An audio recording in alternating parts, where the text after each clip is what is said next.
আর এখন আমি পুরো তেঁতুল গাছটার ঠিক নিচে চলে এসেছি। আর উপরটা পুরো তেঁতুল গাছ, ঘোড়াগুলো একের পর এক লাইন ভাবে সাজানো আছে।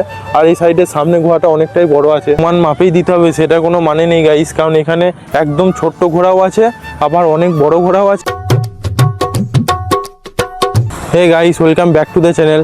গাইস, এখন আমি আছি গোয়ালপাড়া থেকে এসে একটু রোডের ধারেই ঠিক নিচু যে জায়গাটা আছে সেই জায়গাটাতে।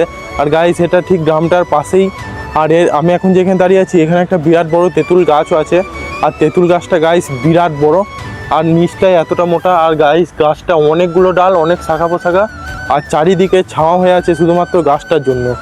আর গাইস, আমি একটা জিনিস মিস করে দিয়েছি, এখানে 2 থেকে 3 দিন আগেই ধরম পুজো ছিল আর অনেক মানুষজন এসেছিলো আর খুব বড় করে পুজো হয়, কিন্তু গাইস আমি সেটা মিস করে দিয়েছি। আমি বুঝতে পারিনি, নাহলে গাইস আমি এখানে এসে সেদিন ব্লগ বানাতাম। আর এই জায়গাটার লোকেশন হচ্ছে গাইস গোয়ালপাড়া মেন রোড, যেটা ওই রোডটার ঠিক সাইডে নেমেই একটা নিচু জায়গা আছে, আর নিচু জায়গাটা এসেই আর এই রাস্তা দিয়ে পেরিয়ে গেলেই দেখা যাবে বিরাট বড় এই গাছটা, তেঁতুল গাছটা।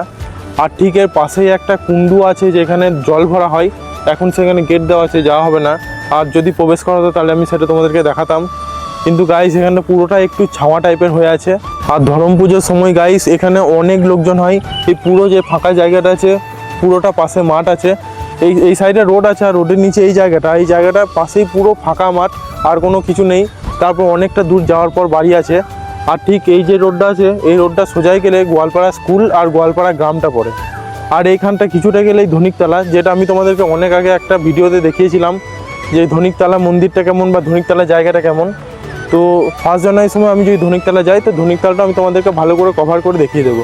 আর এখানে পুরো জায়গাটাতে লোকজনে ভর্তি হয়ে যায়, আর অনেক একসাথে একটা নয় দুটো নয় গাইস, অনেক ঢাক আসে। আমি যে তেঁতুল গাছটার নিচে দাঁড়িয়েছিলাম আর তোমাদেরকে দেখালাম, এই তেঁতুল গাছটার সাইডেই আরও একটা বিরাট বড় বট গাছ আছে। বট গাছের যেই সাইডে শাখাগুলো ঝোলে সেই শাখাগুলো এই গাছটার এতটাই মোটা যে এই শাখাগুলো দেখেও মনে হবে যে কোনো একটা গাছ। এখানে খুব সুন্দর হাওয়া দিচ্ছে বিকেল হলেও সকাল হলেও, আর সবসময় এখানে অল টাইম হাওয়া দেয়, কারণ এখানে এটা স্বাভাবিক গাইস, এত বড় বড় গাছ আছে।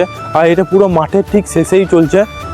আর সামনে আমার স্কুটিটা আছে গাইস, আর স্কুটির ফ্ল্যাগটাও খুব সুন্দরভাবে উঠছে। আর মাঠের ধারে গাইস হাওয়াটা একটু অন্যরকমই লাগে, এটা তোমার ফ্যান বা এসিকে হার মানাবে। গাইস, এই গোয়ালপাড়ার ধরম পুজোটা অনেক বড় করে হয়, আর এখানে 800 থেকে 900টা শুধু ঢাক আসে, আর পুরো মাঠটা ভরে যায় লোকের আনাগোনাতে। আর সেদিন এই পুরো গোয়ালপাড়াটা ঢাকের গর্জনে কাঁপে। আর এখানে অনেকজন গাইস মানসিকও করে, আর এখানে সব ভক্তরা মানসিক করে, আর এখানে মানসিক করে ঘোড়া বা নানান রকম জিনিস। আর এখানে এখন 100 থেকে 200 থেকেও প্রচুর ঘোড়া রাখা আছে, আর তার সাথে অনেকগুলো মাটির ঘটও রাখা আছে। তো আমি সেটা তোমাদেরকে ভালো করে কাছে থেকে দেখিয়ে দিচ্ছি। এখানে পুরো লাইন করে মাটির হাঁড়িগুলো রাখা আছে, আর ওই দূরে পুরো অনেকগুলো ঘোড়া রাখা আছে। এখন আমি যে জায়গাটায় আছি এখানে ভক্তদের দেওয়া অনেকগুলো ঘোড়া মানসিক করা আছে, আর এখানে অনেকগুলো মাটির হাঁড়িও রাখা আছে। এই মাটির হাঁড়িগুলো এখানে লাইন করে একসাথে রাখা আছে, আর ওই সাইডে পুরো অনেকগুলো ঘোড়া রাখা আছে, যেগুলো গাইস গুনলে অনেক টাইম লেগে যাবে, কারণ 100টারও বেশি ওখানে ঘোড়াই আছে। আর শুনেছি এখানে মানসিক পূর্ণ হলে ঘোড়াগুলো এখান থেকে নিয়ে যাওয়া হয়। আর সামনেই কুণ্ড আছে, ওখানে ঘট ভরা হয়। আর এখানে যে ঘোড়াগুলো ঠিক সমান মাপেই দিতে হবে সেটা কোনো মানে নেই গাইস, কারণ এখানে একদম ছোট্ট ঘোড়াও আছে, আবার অনেক বড় ঘোড়াও আছে, আবার মাঝারি ঘোড়াও আছে। আর এখন আমি পুরো তেঁতুল গাছটার ঠিক নিচে চলে এসেছি, আর উপরটা পুরো তেঁতুল গাছ।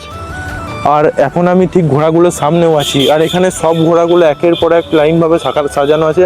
আর এই সাইডের সামনে ঘোড়াটা অনেকটাই বড় আছে। তোমাদেরকে যেমনটা বলেছিলাম এর পিছনেই পুরোটা একটা ফাঁকা মাঠ, আর কোনো ঘর বাড়ি কিছুই নেই।